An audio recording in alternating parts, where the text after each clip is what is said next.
ఇవాళ మేడారంలో ముఖ్యమంత్రి రేవంత్ రెడ్డి పర్యటించనున్నారు. దీనికోసం అధికారులు ఇప్పటికే ఏర్పాట్లు పూర్తి చేశారు. సాయంత్రం 4:30 సీఎం సహా మంత్రులంతా మేడారానికి చేరుకుంటారు.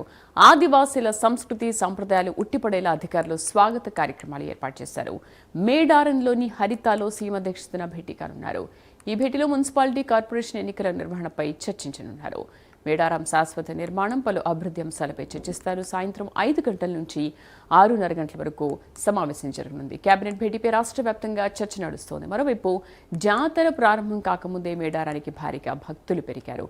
ఆదివారం సెలవు కావడంతో వనదేవతల దర్శనానికి భక్తులు పోటెత్తారు. మా కరెస్పాండెంట్ తిరుపతి పూర్తి సమాచారం అందిస్తారు. తిరుపతి, ముఖ్యంగా మేడారం జాతర పైన ఈ భేటీలో ఎటువంటి చర్చ జరుగుంది అండ్ ప్రజల్లో కూడా ఒక ఉత్కంఠ నెలకొంది. అసలు ఎప్పుడు కేబినెట్ భేటీ అనేది హైదరాబాద్లో జరగాల్సింది, ఈసారి హైదరాబాద్ దాటి మేడారంలో అసలు ఎందుకు ఈ భేటీ నిర్వహిస్తున్నారనే అంశంపైన ఆసక్తి నెలకొంది. ఏంటి, ఎందుకు నిర్వహిస్తున్నారు, అక్కడ నిర్వహించడానికి ప్రధాన కారణం ఏంటి?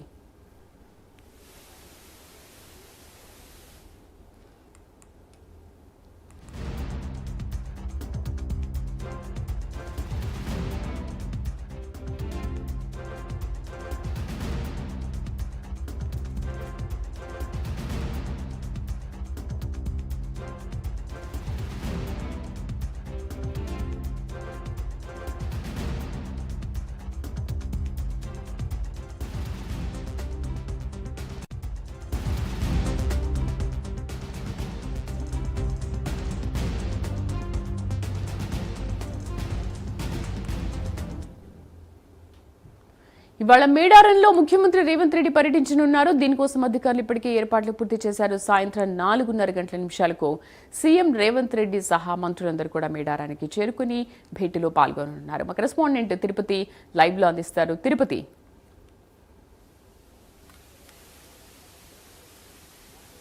శ్రీదేవి, వనదేవతల సమ్మక్క సారలమ్మ క్షేత్రానికి సాయంత్రం మేడారంకు సీఎం రేవంత్ రెడ్డి మంత్రులు చేరుకొనబోతా ఉన్నారు. ఖమ్మం నుంచి నేరుగా హెలికాప్టర్లో 4:30 మేడారం ప్రాంగణానికి చేరుకుంటారు. 4:30 నుంచి 4:50 వరకు పోలీసుల గౌరవం ఉంది. తర్వాత 5 to 6:30 వరకు గంటన్నర పాటు కేబినెట్ మీటింగ్ మేడారం హరితలో జరగబోతుంది. ప్రస్తుతం ఇప్పుడు నేను మేడారం దగ్గర ఉన్నటువంటి హరిత హోటల్లోనే చూడొచ్చు. విజువల్స్ కూడా అధికారులు పెద్ద ఎత్తున అన్ని ఏర్పాట్లు కొనసాగించారు. మొదటిసారిగా హైదరాబాద్ తర్వాత బయట మేడారం సమ్మక్క సారలమ్మ క్షేత్రంలో ఈ కేబినెట్ మీటింగ్ను ఏర్పాటు చేసినటువంటి పరిస్థితి మనం విజువల్లో చూస్తున్నాం. ఇదే ప్రాంగణంలో ఇదే హరిత హోటల్లో సాయంత్రం 5 గంటల నుంచి 6:30 వరకు మేడారంలో సీఎం రేవంత్ రెడ్డి అధ్యక్షతన కేబినెట్ మీటింగ్ జరగబోతున్నటువంటి పరిస్థితి. ఈ నేపథ్యంలో ములుగు జిల్లా యంత్రాంగం కావచ్చు, సీతక్క దగ్గరుండి అన్ని ఏర్పాటు చేశారు. ఇటు మేడారం అభివృద్ధికి సంబంధించి 251 కోట్లతో గద్దెల పునర్నిర్మాణ కార్యక్రమం చేపట్టినటువంటి ఆ నేపథ్యంలోనే మొదటిసారిగా ఇక్కడ కేబినెట్ మీటింగు నిర్వహించాలని సీఎం రేవంత్ రెడ్డి నిర్ణయించినటువంటి పరిస్థితి. అయితే మేడారంలో నిర్వహించినటువంటి కేబినెట్ పైనే చాలా ఆసక్తికర చర్చలు కొనసాగుతున్నాయి. కేబినెట్లో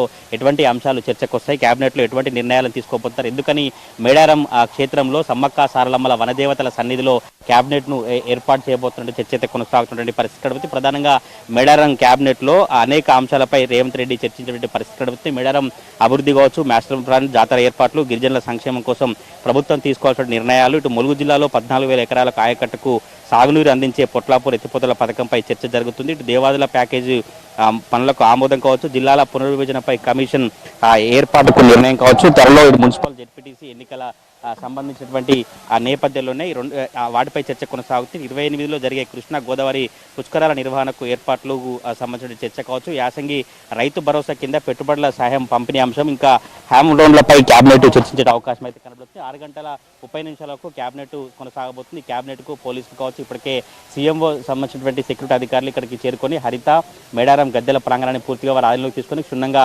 తనిఖీలు కొనసాగించినటువంటి పరిస్థితులు అయితే కనబడుతున్నాయి. 6:30 కేబినెట్ ముగిసిన తర్వాత అక్కడి నుంచి నేరుగా మేడారం క్షేత్రానికి చేరుకొని ఆదివాసీల కళా ప్రాంగణం దగ్గర ఆదివాసీ సంస్కృతి సాంప్రదాయాలతో వారికి సంబంధించినటువంటి కార్యక్రమాలు ఉండబోతున్నాయి. దీనికి సంబంధించి సీఎం రేవంత్ రెడ్డి సాయంత్రం కేబినెట్ సమావేశం నిర్వహించిన తర్వాత కేబినెట్లో ఎటువంటి అంశాలు చర్చకు వస్తాయి, కేబినెట్లో సీఎం రేవంత్ రెడ్డి బ్రీఫింగ్ ఎట్లా ఉండబోతుంది చర్చ అయితే కొనసాగుతున్న పరిస్థితి. 4:30 నుంచి రేపు ఉదయం 7:30 వరకు సీఎం రేవంత్ రెడ్డి మేడారంలో పర్యటించబోతా ఉన్నారు. శ్రీదేవి.